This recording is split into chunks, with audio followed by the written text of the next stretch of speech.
Hi Shannon, how are you doing? I'm good. How are you? Good. I have a few questions. Okay, I have As it answers. relates to your life journey, how would you describe your life journey right now? Can you seem to embrace a path that's more natural? Mm-hmm. People see us probably different. How will you um, explain your life journey? um, I would just say authentic. I'm just the truest version of Shannon Yeah. and becoming more of the truest version of Shannon every day. So I'm just living my life as authentically as I can and basically just following what I feel called to do. Yeah. How would you describe your beginnings? How do you start? Humble. Yeah. Bring us to um, the very start of your journey. How would you describe it? but started here, actually. This is where I'm from. We're in the wonderful island of Jamaica, which is a place that I am falling more in love with now as an adult.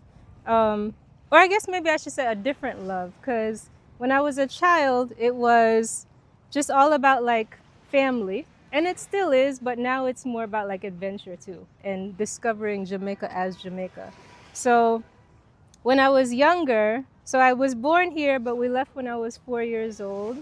Me and my mother and my uncle, we migrated to America to go and reunite with my grandmother because she left first and then filed for us. So I don't really have like any a lot of memories that I can remember as a child in Jamaica, but we were always coming. So we would come like every year, and then that time started to get larger, and then maybe it would be like every other year.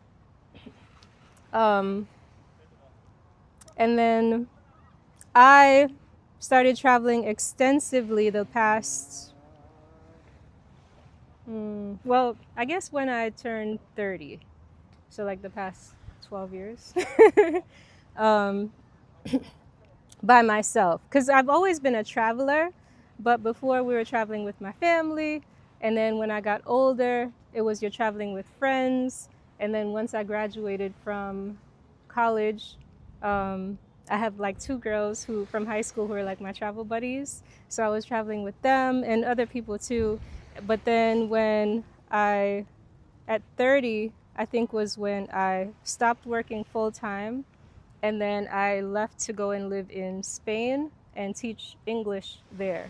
So that was like the, I guess, initiation or catalyst or something to really make me do solo traveling to the degree that I do right now. So I lived in Spain for one academic school year, which is 9 months. And then I went back to the US just for the summer. Then I went back to Spain for another academic school year. Then went back to the US. And then I took a trip, a one-way ticket to Amsterdam was where I landed first. Um, and I'm not really sure what the intention was. I think the intention was to end up in, it's not Thailand, but somewhere else over there. Maybe like Vietnam, Cambodia, that area or something. So I was bouncing around Europe for a little bit. And then I flew from Europe to India. I spent a month in India. And while there, I had to get another visa because I thought that I could just renew it while I'm in India. Apparently, I had to leave and come back out. So I looked for the cheapest ticket out of India, which was Thailand, flew into Thailand, and then I was about to just bounce back into India, but I was like, let me see how much money I have. And I was like, oh, I need to work. Yeah. So actually, that India trip ended up getting cut short. To me, it's cut short, even though it's 30 days. Um, so I ended up just staying in Thailand and finding a school to teach English there. And I taught there for 4 months. And my family was like kind of stressing. They're like, oh, you're too far away. And my grandmother was saying how my grandfather wasn't doing well. And my cousin got pregnant. And that cousin is like a big sister because when we were in Jamaica, her and her sister were like the two that I grew up with. So at that point, I was like, you know what? Let me just go back home. I was planning to stay 4 more months in Thailand, but I decided I'll go back home because, family is priority to me. And then I went into doing my own business, which is called Nika Nans. And I was selling seasonings and sauces because my diet changed in Thailand. That's the other thing. In Thailand was when I guess, opened up to the world of plant-based. I've always been like health conscious forever. Like over the decades, my diet has been evolving. My whole life has been evolving. But my diet was changing in small ways. So like first it would be like when I found out that McDonald's like McChicken or something was mysterious, I stopped eating that. So then I would still eat McDonald's, but not that thing. Then when I found out all the pus and blood and stuff in milk, then I stopped drinking milk. So little bits along the way, I had already been taking these steps. But then when I was in Thailand, my friend sent me a video about alkaline acid diet and the balance. And I attempted to, or I did, change my diet. And not even 100%, but extreme, maybe like 90. And I've always had high blood pressure high cholesterol from since I was 13. They said it was genetic, and they said there was nothing that I could do to change it, and it wasn't the bad cholesterol. So it was nothing to worry about, and just check it every year and just monitor it. So that's what we always did. And I believed that for 20 years until I changed my diet, and then I got blood work done since I was about to leave Thailand to go back to the US, and everything in America, add another zero at the end, and that's the price. So I was like, well, let me get blood work done before I leave here. And my cholesterol was normal. So that made me stick to that change in my diet and become even more extreme with my diet. So I'm not even sure what your original question was. So now that you're embracing this part of being one with nature and so forth, what do you think is your calling now, your mission now, and what is the change that you're trying to bring or to So effect?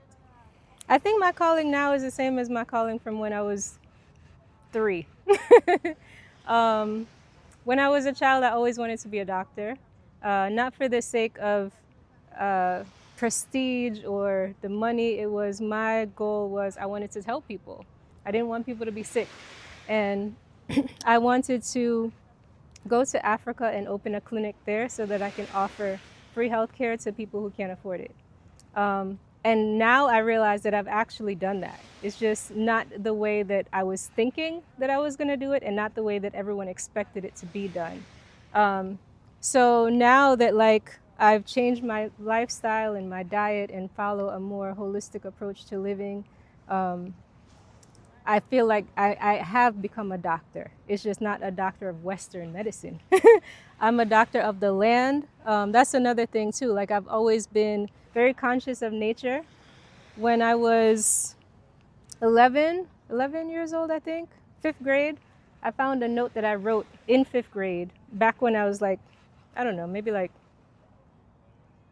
around 30. I found this note that I wrote when I was back in 5th grade, where I'm saying to another 5th grader, oh, look how a friend was named Nashawana. I was like, look how Nashawana threw away that piece of paper and she didn't even use it. What a waste of trees. So I read this now at 30, and I'm like, this is so funny. I've always been this way. So I don't really think much has changed. It's just things have developed further and they've evolved, and things have been added on top of things. But I think the being that was birthed into this world still exists. And my beliefs and my thoughts are very much still the same. Things have shifted, of course, but I think the truest part of me has always remained. And I think that's a challenge too, actually, in this day and age, because the world is designed to make us not be true to ourselves, and to be distracted by the conveniences of life. So I think it takes our shift off of ourselves and what the voice that really speaks within us. That voice is really, really quiet. and you have to be really, really quiet to hear it. And so like all this, like you see how things going by will distract me. So it's kind of like that. And now like I'm at a point in my life where I'm just kind of quieting everything else around and just focusing on inward and the messages that come to me. So not those messages. I started off on the religious journey because that's where our families usually lead us. But now I find that I'm on a spiritual journey. So when you ask like changes within my calling and things like that, for me it's just spiritual. So it's whatever my spirit tells me. I just try to be obedient to that. Now that you're in the Jamaican context, you're seeing the Jamaican culture. What is it that, without getting into a lot of the details, what is it that you want to get done now that you're here? Those are details. Yeah, in general. Those are details. So You want to see Jamaicans being more healthy. it's all of the above. Like I, especially post Melissa. So I was planning to come back in January regardless because my grandmother is here and she's alone. So I was planning to come and just kind of be with her more. Melissa just expedited that. And instead of January, I ended up coming in November. So from Melissa, the focus was Melissa related things. So I wanted to help people get towards independence and self-sufficiency. So I brought a whole bunch of organic seeds with me. I asked for a bunch of donations on my Instagram pages, and I'm still requesting donations. So I will accept organic seeds. I will accept monetary donations. I will accept anything solar, because even though it's been 4, 5, 6 months post Hurricane now,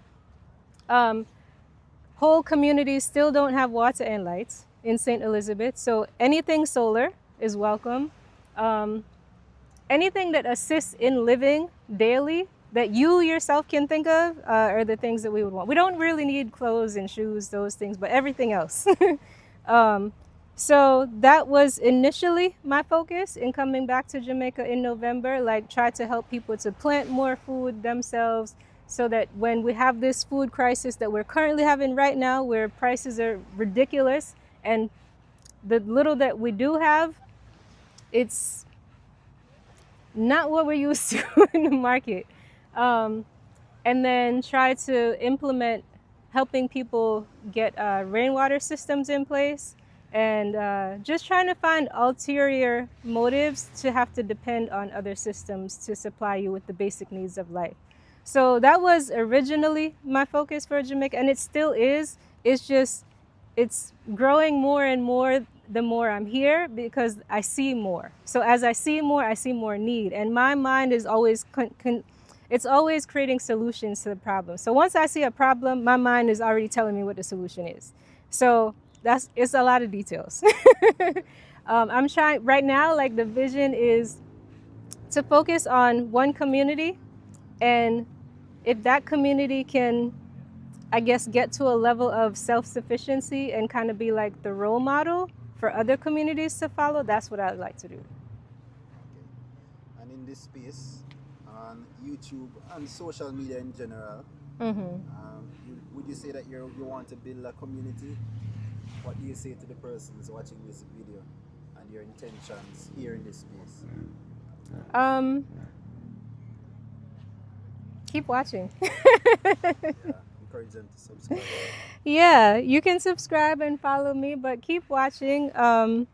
There's a lot to know, and whatever I share, it's my perspective and my understanding, but I feel that it is my truth, and I feel that I am being given the responsibility to share it with the world. And so I'm just doing what I feel I'm called to do. All right, thank you. You're welcome.